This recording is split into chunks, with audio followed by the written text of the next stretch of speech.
David nació en el año 1953 y fue un chico de escasa fortuna. Un chico condenado y abocado a dejar los estudios porque la ineficacia mostrada ante un libro fue suficiente para que los institutos o las academias no le quisieran. David llevaba mala vida, los peores trabajos habían sido destinados para él, siempre relegado a esas funciones infames.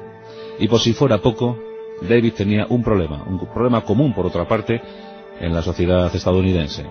David era uno de esos que llaman fat boys, era un chico algo gordinflón, y es que le encantaba comer. La comida basura era su delicia, le encantaba recrearse en esa suerte gastronómica. Llegaba a su habitación siempre lleno de paquetes que portaban comida de todo tipo, comida china, hamburguesas, perritos calientes. Cómo le gustaba comer a David, le gustaba muchísimo, podía devorar docenas de hamburguesas cada semana. Las hamburguesas, los perritos calientes, no comía otra cosa. En consecuencia, David pronto superó la fatídica cifra de 100 kilos. Sí, era muy voluminoso David, y eso también le provocó cierto aislamiento y complejos. Un sinsentido, pero a veces ocurre. David vivía en un apartamento muy oscuro, un apartamento desprovisto de la más mínima decoración. Simplemente decir que una manta vieja y cubierta por el polvo, servía como cortina. Con 2 clavos la había situado frente a la ventana y eso es lo que hacía de cortina. Un camastro, una televisión a la que era adicto, una mesilla y poca cosa más. Eso sí, muchísimas revistas pornográficas. A David le encantaba imaginar. Le gustaba imaginar que era apolíneo, que era delgado, que siempre suscitaba la atención del género femenino, que le buscaban, que le acosaban, que le pretendían. Claro, nada más lejos de la realidad, eso solo funcionaba en su mente atormentada, una mente que se fue además deteriorando por momentos, hasta que finalmente, un día, se produjo la chispa. La Nochebuena del año 1975. David tenía tan solo 22 años, y ya había decidido formar parte de la extensa nómina de psicopíos norteamericanos. David quería ser como ellos. David había visto muchísimas películas de terror. David estaba impresionadísimo por los crímenes cometidos por otros a los que él consideraba hermanos, diferentes, marginales, siempre al otro lado de la justicia, al otro lado de la sociedad. David se sabía uno de ellos y quería ser uno de ellos. Por tanto, iba a colaborar en que la historia negra de los Estados Unidos se fuera agrandando cada vez más. Nochebuena del año 1975, y David cogió su machete.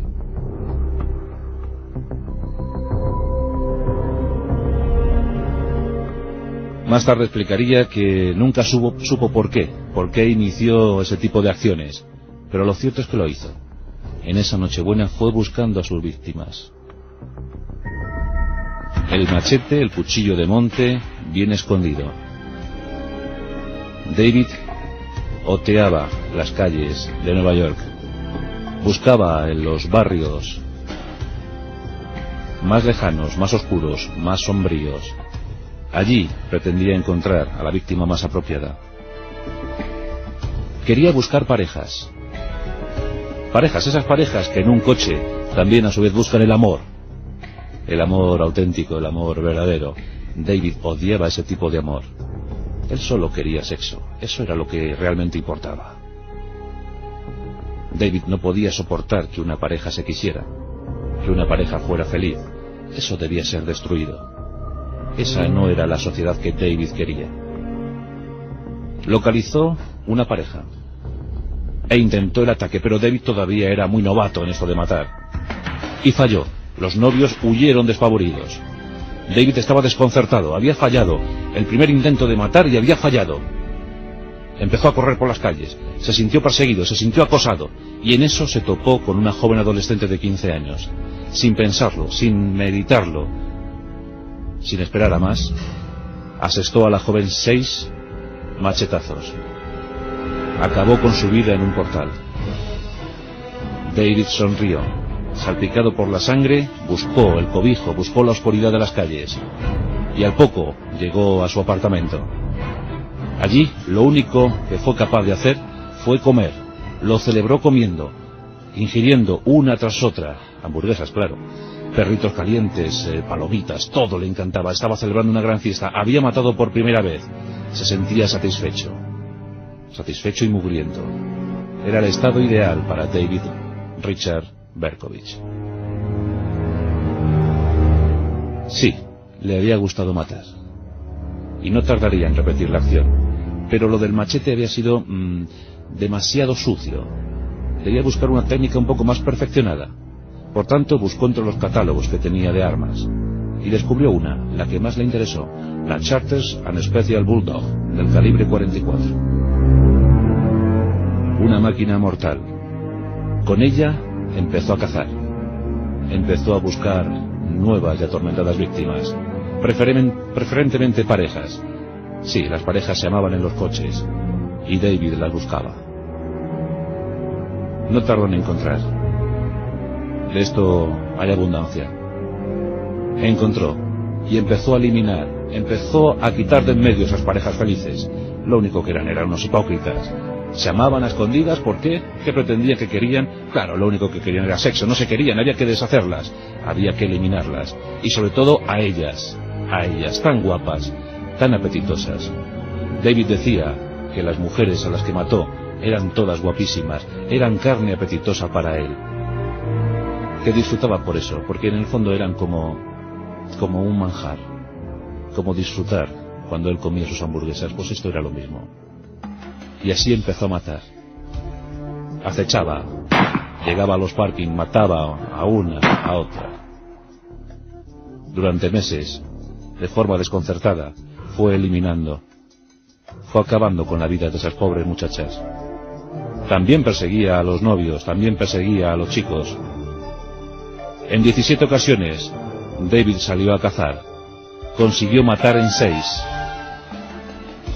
Ya todos le conocían como el asesino del calibre 44. El FBI sabía que utilizaba siempre la misma pistola. Sabía que buscaba preferentemente sus víctimas entre las parejas. Pero ¿cómo descubrir a este criminal? No sabían a qué atenerse, no había un método establecido. Eran muertes sin sentido, no había conexión entre las víctimas. Y David, mientras tanto, seguía haciendo su trabajo. Durante año y medio, David provocó el terror en las calles de Nueva York. Ya os digo, 17 ataques, 6 de ellos acabaron de forma fatal. 2 de los heridos, uno de ellos acabó ciego y el otro paralítico de por vida. Heridos por arma de bala, heridos por golpes, contusiones, heridos siempre psicológicamente. ¿Quién pararía a David? Bueno, pues también aquí hay que contar con la casualidad. Hay que contar con esa casualidad, porque David no era el más inteligente de los psico-killers. Nos encontramos en el 27 de junio del año 1977, año y medio después del primer asesinato. El vigilante de un parking observa como un personaje llega corriendo sudoroso a su coche. Poco antes, la policía advierte sobre un nuevo ataque del asesino del calibre 44. El vigilante del parking notifica a la policía su sospecha. A la policía le fue muy fácil identificar las matrículas de los coches y buscar a sus dueños. David había sido tan poco lúcido que había ido con su propio coche a matar. Lo había dejado en un parking cercano al lugar de su acción, al lugar de su asesinato, y después, sudoroso, corriendo, había vuelto a casa. Pero detrás, la policía. La policía le capturó. David estaba alucinado. Comenzaron los interrogatorios.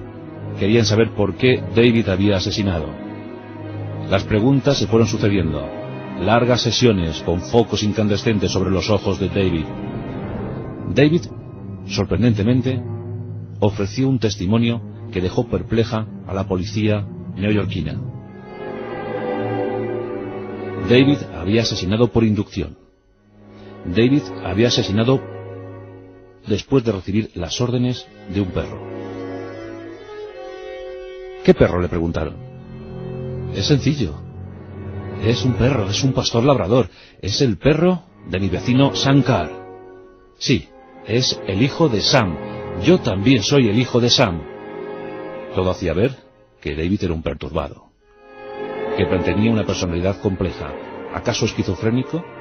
Lo cierto es que decía hablar, afirmaba por lo menos, que mantenía conversaciones con el perro de su vecino Sam, con un plácido y cariñoso pastor labrador, con un perro labrador.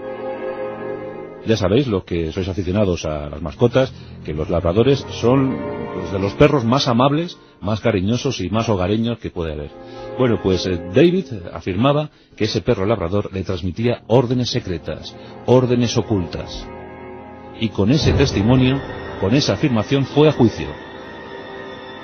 Y en el juicio estuvo a punto de convencer al jurado, al juez y a todo el mundo de la verosimilitud de su testimonio. Sí, decía que aquel perro había sido poseído por el espíritu de un demonio que tenía ya 6.000 años de antigüedad, un demonio de 6.000 años.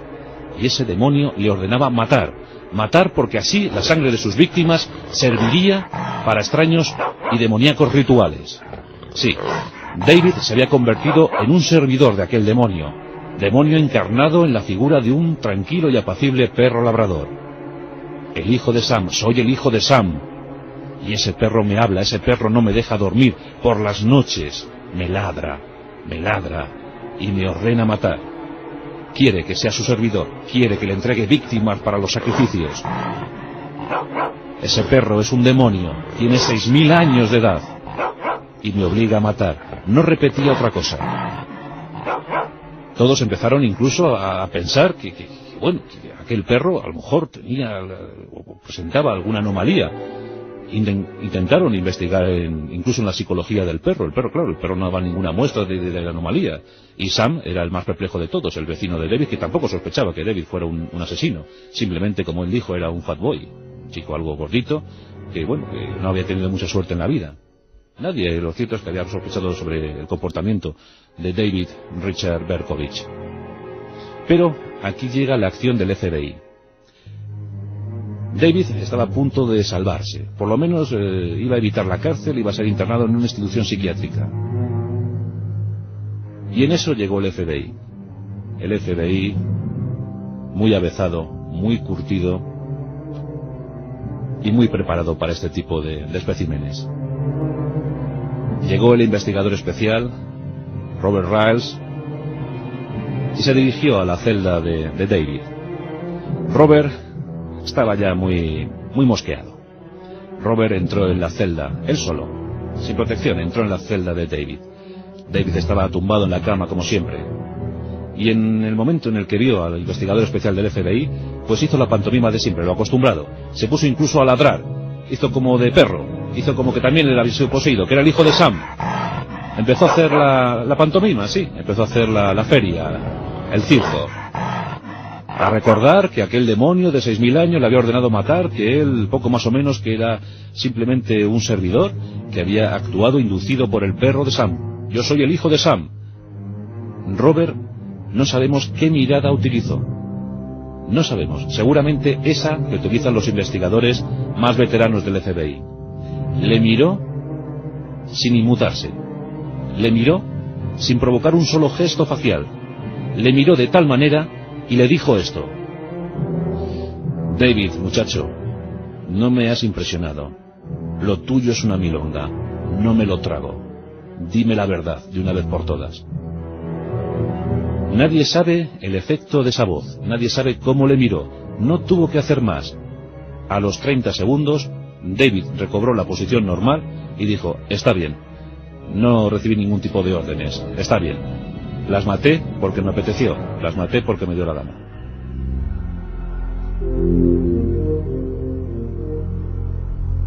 Esa se puede decir que es la voz del FBI.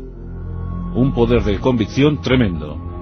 Había conseguido engatusar al jurado, a los jueces, a todo el mundo. Pero aquel investigador especial del FBI, desde luego debía ser muy duro y debía haber vivido muchas situaciones de psico-killers, porque David no se la coló.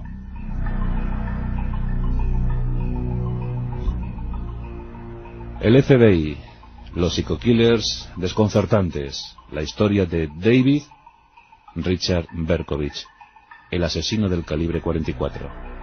6 muertos, una persona que quedó ciega, otra paralítica, y todos los afectados psicológicamente. Por cierto que esta historia impresionó tanto a Nueva York que incluso alguna marca de cosmética se quiso apuntar al carro y realizó alguna campaña de publicidad, alguna campaña con mensajes subliminales. Creó Max Factor, la casa Max Factor, creó una máscara facial a la que puso de nombre Autodefensa. Se podía leer más o menos en la frase publicitaria: las mujeres de Nueva York no están seguras, solo se podrán defender con autodefensa. Ese anuncio fue provocado por las acciones del intrépido David Richard Berkowitz. Max Factor se apuntó a la historia. No pierden ocasión siempre para anunciarse. La máscara facial Autodefensa. Las calles de Nueva York, siempre envueltas por los homicidios, por los asesinatos, por la incertidumbre, por los atentados. Nueva York, la capital del mundo, la capital también del crimen.